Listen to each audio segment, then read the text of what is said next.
हरि ओम नमः शिवाय। हरि ओम नमः शिवाय। हरि ओम नमः शिवाय।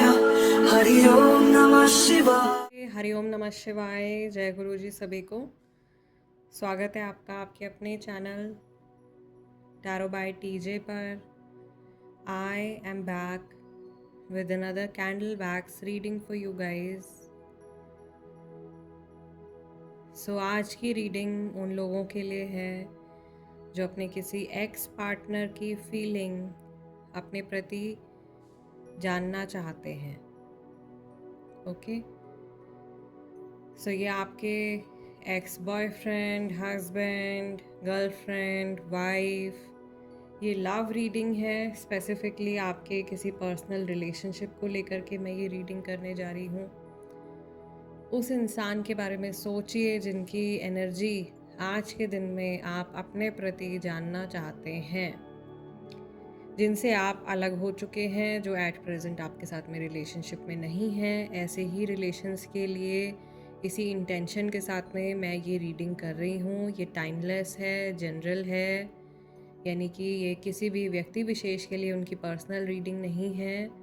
बहुत सारे लोगों के लिए जो भी एनर्जी, जो भी मैसेजेस यहाँ पे आएंगे, मैं उनको इंटरप्रेट करके आपके साथ में शेयर करने की पूरी कोशिश करूँगी। टाइमलेस रीडिंग यानी कि जिस भी समय पर, जिस भी दिन आपको ये रीडिंग मिल रही है, उसी दिन आपको ये मैसेजेस रिसीव होने हैं। Okay, so without any further delay video को लाइक कर दीजिए, चैनल को सब्सक्राइब कर लीजिए and become a part of our family.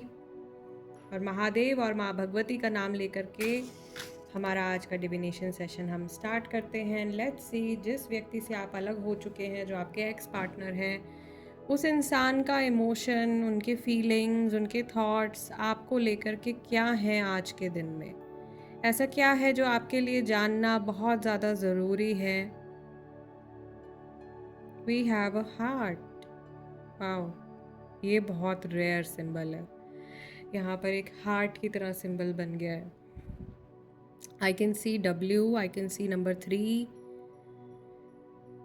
और ऐसा लग रहा है जैसे किसी ने अपने आप को क्रॉल कर लिया है, कोई बहुत ज़्यादा जैसे इमोशनल है इस समय पर।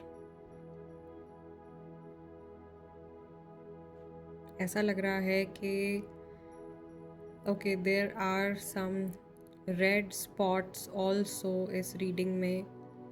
ये भी बहुत ज़्यादा कॉमन नहीं है रीडिंग्स में इस तरीके के रेड कलर के स्पॉट्स निकल के आना। This is a sign of magic, this is a sign of dark energy, specifically tantra, जहाँ तक मैंने ऑब्ज़र्व किया है अपने रीडिंग्स में, कैंडल वैक्स रीडिंग्स में।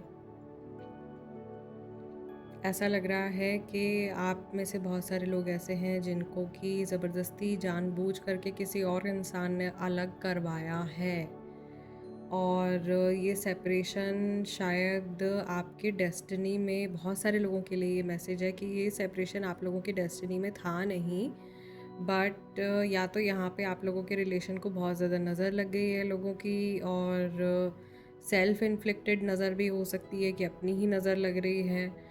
और यहाँ पे कुछ लोगों के लिए कुछ मैजिक का यूज़ भी किया गया है, उनको सेपरेट करने के लिए, तोड़वाने के लिए रिश्ता विद्वेषण किया गया है काफ़ी सारे लोगों के रिलेशनशिप में, कि अलग कर दिया जाए, सेपरेट कर दिया जाए।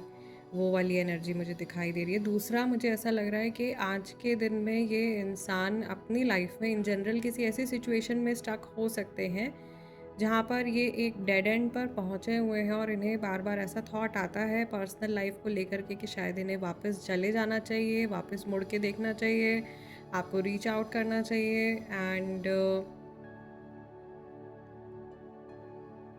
बट कोई रास्ता शायद है नहीं। एक बहुत ही अजीब सी सिचुएशन में इस कनेक्शन का एंड हुआ है। ये रिलेशन काफ़ी लाइफ में काफ़ी ज़्यादा सीरियस रिलेशन रहा है बहुत सारे लोगों के लिए। आई वुड से 80 to 90% लोग जो ये रीडिंग देख रहे हैं, ये रिलेशनशिप काफ़ी ज़्यादा सीरियस रिलेशनशिप रहा है, और आपके जीवन पर भी और सामने वाले व्यक्ति के जीवन पर भी काफ़ी गहरी छाप छोड़ के गया है। ओके, मे बी लॉन्गेस्ट या मोस्ट सीरियस रिलेशनशिप इसको कंसिडर किया जा सकता है, सबसे ज़्यादा स्ट्रॉन्ग कमिटमेंट। और इवन आफ्टर सेपरेशन जो आपका सबसे पहला सिंबल बना था, जो अभी यहाँ साइड में चला गया है अपने आप से, ये सिंबल हार्ट का सिंबल है और इसमें कोई इंसान अंदर बैठा हुआ भी दिखाई दे रहा है। तो इवन आफ्टर सेपरेशन इमोशंस ख़त्म नहीं हुए हैं, इमोशंस अभी भी एग्जिस्ट करते हैं।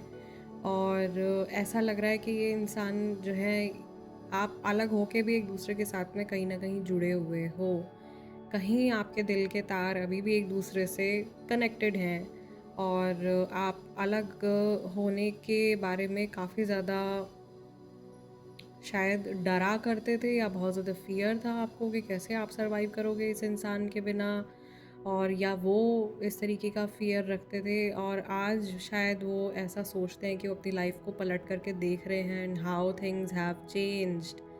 ये क्या हुआ है, ये कितनी अजीब तरीके से जीवन में ये कैसा मोड़ आ गया है, ये इस चीज़ को कैसे ये जी गए, या कैसे उस सिचुएशन में ढल गए, आप कैसे उस सिचुएशन में ढल गए। एट प्रेजेंट इतनी दूरियां, इतना गैप कैसे आ गया, एक टाइम पे इतनी क्लोजनेस थी, इतना अपनापन था, और इतना ज़्यादा आई वुड से माइंड में भी शायद कभी नहीं सोचा होगा आपने या सामने वाले व्यक्ति ने कि किसी तरीके का सेपरेशन आप लोगों के बीच में हो सकता है। इतना ज़्यादा सीरियस रिलेशनशिप मुझे यहाँ पे दिखाई दे रहा है बहुत सारे लोगों का, जहाँ पे कि अचानक से ये सेपरेशन आ गया है लोगों के बीच में, आपके और सामने वाले व्यक्ति के बीच में। तो ये इस इंसान के लिए इस चीज़ को आज तक एक्सेप्ट करना मुझे ऐसा लग रहा है कि मुश्किल होता है। या जब ये आपकी और इनकी जर्नी के बारे में सोचते हैं, या रिसेंटली जब भी इन्होंने आपकी और इनकी जर्नी के बारे में सोचा है, तो इन्हें ऐसा महसूस होता है कि वाओ, ये क्या हुआ, लाइक इतना डिफरेंस कैसे आ गया इस रिलेशनशिप में, इतनी कैसे ये जर्नी जो है वो चेंज हो गई है। And this is continuously moving. इनके इमोशंस भी मुझे ऐसा लग रहा है कि इसी तरीके से इनके थॉट्स, इनकी इंटेंशंस जो है वो टाइम टू टाइम इनके मूड के हिसाब से शायद चेंज होती रहती हैं, चीज़ें बदलती रहती हैं इनके माइंड में। एट प्रेजेंट आपको लेकर के ये एक रोड ब्लॉक देखते हैं। इनको ऐसा लगता है कि ये आप तक पहुंचना तो चाहते हैं, लेकिन जैसे इनके सामने एक दीवार आ गई है, और उसको ये कैसे क्रॉस करेंगे, या कोई दरवाज़ा जो शायद इस इंसान ने बंद किया हुआ है और अब वो दरवाज़ा दोनों तरफ से बंद है, वो कौन खोलेगा, वो कम्युनिकेशन कौन शुरू करेगा, या करनी भी चाहिए या नहीं करनी चाहिए, इस तरीके के सवाल। यहाँ पर एक रेवन बनती हुई दिखाई दे रही है, एक बर्ड बन गई है बहुत क्लियर। तो this is a sign of freedom. शायद ये इंसान फ्रीडम चाहते थे, इस रिलेशनशिप में अलग हो जाना चाहते थे, अपनी मस्ती में अपनी ज़िंदगी जीना चाहते थे, और वो शायद उन्होंने एक्सपीरियंस किया भी है। But now they are looking for rest. अभी थोड़ा ब्रेक ढूंढ रहे हैं, अभी रेस्टफुल जगह पे जाना चाहते हैं, अब ये रिलैक्स करना चाहते हैं। तो वो एक होमली कंफर्ट उनको शायद कहीं इस तरफ दिखाई नहीं दे रहा है। एंड अगेन ईगोइस्टिक पर्सन हो सकते हैं ये बहुत ज़्यादा। बट फ़िलहाल ये इंसान, मुझे ऐसा लग रहा है कि काफ़ी ज़्यादा वल्नरेबल फ़ील करते हैं जब ये आपके बारे में सोचते हैं या अपनी पर्सनल लाइफ के बारे में सोचते हैं। इन्हें अच्छा नहीं लगता है सोच करके, कहीं ना कहीं कोई गिल्ट इनको अंदर से बहुत ज़्यादा सताता है, कुछ बातें इनको बहुत ज़्यादा अंदर से इनके अंतरात्मा को कचोटती हैं, इनके मन में सवाल उठते हैं, but they are not able to do anything. ऐसा लग रहा है कि वो चिड़िया चुग गई खेत। समय शायद निकल गया, एक टाइम था शायद इनको कुछ आपने मौका भी दिया था इस सिचुएशन को संभालने के लिए, रिलेशन को संभालने के लिए। मे बी आपने मल्टीपल चांसेस इस इंसान को दिए हैं out of love, and vice versa भी हो सकता है। बट अभी ऐसा लग रहा है आप दोनों के पास में ही वो टाइम नहीं है, अभी वो सिचुएशन चेंज हो गई है पूरी तरीके से, और अब इस सिचुएशन को एक्सेप्ट करने के अलावा और कोई चारा जो है वो दिखाई नहीं दे रहा है सामने वाले इंसान को। एंड आई बिलीव मेरे जो व्यूअर्स हैं, आप लोग भी, अगर आपके साथ में ये रीडिंग रेजोनेट कर रही है तो काफ़ी हद तक आप भी कुछ ऐसा ही फील करते होंगे। इमोशंस हाउएवर मरे नहीं हैं, रिश्ता ख़त्म हुआ है, लेकिन आपके इमोशंस अभी भी हैं। आप लोगों की इमोशनल कॉर्ड्स अभी भी एक दूसरे के साथ में जुड़ी हुई हैं। यहाँ पर बहुत सारे लोग ऐसे भी हैं जो कि अपने किसी एक्स हस्बैंड या एक्स वाइफ के लिए रीडिंग को देख रहे हैं, जिनके साथ में वो शायद एक बच्चा भी शेयर करते हैं।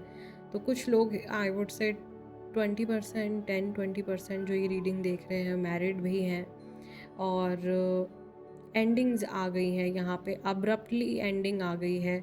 आप लोगों की मैरिज में भी ऐसा हो सकता है कि किसी ने मैरिज को तोड़वाने के लिए कुछ ऊपर से किया करवाया हो, ओके, एंड उसकी वजह से आप लोगों के बीच में बेकार में मिसअंडरस्टैंडिंग्स होना, बेकार में झगड़े होना, बेकार में दूरियां बढ़ जाना फॉर एब्सोल्युटली नो रीज़न। सामने वाले इंसान का माइंड जो है वो ख़राब हो जाना, एकदम उनका मूड ऑफ हो जाना, ओके, या अचानक से जैसे कपल्स में इंटीमेसी का बंद हो जाना। तो वो चीज़ मुझे ऐसा लग रहा है कि धीरे धीरे किसी ने आपकी क्लोजनेस को खा लिया है, और कहीं ना कहीं ये हिंट पहले ही आ गया था कि कुछ ऐसी एनर्जी भेजी गई है आपके रिलेशन की तरफ कि वो एंड हुआ है, स्पेशली उन लोगों के लिए जिनका रिलेशनशिप 2-3 साल या उससे ज़्यादा लंबा रिलेशनशिप था। तो वहाँ पर मैं देख रही हूँ कि कुछ ना कुछ बहुत स्ट्रांग आउटसाइड इन्फ्लुएंस रहा है, और ये मैजिकल इन्फ्लुएंस रहा है। जब ऐसी कोई एनर्जी नहीं होती है तब भी मैं बता देती हूँ कि ये इसको आप मैजिक मत समझिएगा, ये कुछ और हो सकता है, बट यहाँ पे स्पेसिफिकली जिस तरीके के इम्प्रिंट्स बनते आए हैं स्टार्टिंग में, आई वुड से कि विच क्राफ्ट हो गया या तंत्र मंत्र हो गया, इस तरीके की ऊर्जाओं का गलत तरीके से इस्तेमाल किया गया। आपने मे बी किसी ने अपनी ईगो के लिए जेलसी में आकर के या किसी भी नेगेटिव इमोशन की वजह से इस तरीके के काम को अंजाम दिया है, और ये अच्छा नहीं है। I think I would say still आप लोगों की काफ़ी जर्नी शायद एक दूसरे के साथ में बाकी थी, बट इसको फोर्सफुली तोड़ा गया है, फोर्सफुली ब्रेक लगाया गया है इस रिलेशनशिप में, और इन अ वे किसी को ऐसा सोचने पर मजबूर किया गया है कि आगे कोई फ्यूचर हो ही नहीं सकता, आगे कुछ इसका सल्यूशन हो ही नहीं सकता, है ना। इस तरीके के थॉट्स को ज़बरदस्ती किसी ने डाला है माइंड में। यहाँ पर एक डार्क सी एनर्जी भी दिखाई दे रही है। यहाँ पर ऐसा लग रहा है जैसे कि कोई रो रो के सामने वाले इंसान को ब्लेम कर रहा है, सामने वाले इंसान के ऊपर नाम लगा रहा है किसी चीज़ को लेकर के, और या पूरा का पूरा कसूरवार किसी और को ठहराने की कोशिश करी जा रही है। And this is clear misunderstanding. बहुत सारे लोगों के केस में मुझे ऐसा लग रहा है कि बिना किसी बात के सेपरेशन हुआ है। बहुत सारे लोगों का कुछ बहुत मेजर मिसअंडरस्टैंडिंग की वजह से सेपरेशन हुआ है। हाँ, यहाँ पे कुछ लोग ऐसे हैं जिन्होंने सरासर अपने पार्टनर से धोखा भी खाया है, तो बिट्रेयल की एनर्जी भी है, और बहुत ही ज़्यादा पेनफुल वो सिचुएशन रही है मेरे व्यूअर्स के लिए, आपके लिए। आपने बहुत ज़्यादा सफ़रिंग भी देखी है इस रिलेशनशिप में, बहुत ज़्यादा पेन भी देखा है, बट आई स्टिल बिलीव कि आपने इनफ मौका दिया है इस इंसान को मे बी सुधरने के लिए, मे बी रिलेशनशिप को बेटर करने के लिए, but this thing happened unfortunately. अभी इस इंसान की अगर एनर्जी को देखा जाए आपके बारे में, तो ये बहुत ज़्यादा क्यूरियस हो जाते हैं। अगर कहीं कोई इंसान आपका नाम लेता है तो एकदम से इनकी आंखें बड़ी हो जाती है, और इन्हें ऐसा लगता है कि हाँ, इनको जानना है आपके बारे में, या आपके बारे में सोच करके, आपका नाम सुन करके काफ़ी ज़्यादा क्यूरियस हो जाते हैं, या ये बहुत ज़्यादा भोले बनने की कोशिश करते हैं, बहुत इनोसेंट बनने की कोशिश करते हैं, एंड दे फील के आपकी जो सिचुएशन है उसमें ये जो व्यक्ति हैं इनको किसी भी तरह से ना ब्लेम ना किया जाए, या कोई थर्ड पर्सन ना इनको बिल्कुल भी गलत ना समझे। तो अपनी इमेज को लेकर के ये पर्सन काफ़ी ज़्यादा पर्टिकुलर हैं, which is not a bad thing, लेकिन अगर इस इंसान ने गलत किया है तो वो उस चीज़ को नहीं एक्सेप्ट कर पा रहे हैं लोगों के सामने। हालांकि अंदर ही अंदर इनको, जो मैंने बोला आपको, इनके अंदर आत्मा डेफिनेटली इनको कचोटती है जब ये अकेले बैठते हैं, ये सोचते हैं अपनी सिचुएशन के बारे में, आपकी जर्नी के बारे में, बट इनको अगेन एक बड़ी सी रोड ब्लॉक, एक बड़ी सी दीवार जो है वो अपने आगे दिखाई देती है जब ये रिकन्सिलिएशन के बारे में सोचते हैं। काफ़ी सारे इन डेप्थ मैसेजेस जो हैं गाइस आज की रीडिंग में निकल के आए हैं। इस सेशन को मैं यहीं क्लोज़ कर रही हूँ। आप लोगों से मिलूँगी मैं अगले डिविनेशन सेशन में। तब तक के लिए अपना ध्यान रखिएगा। हरि ओम नमः शिवाय। जय गुरु जी।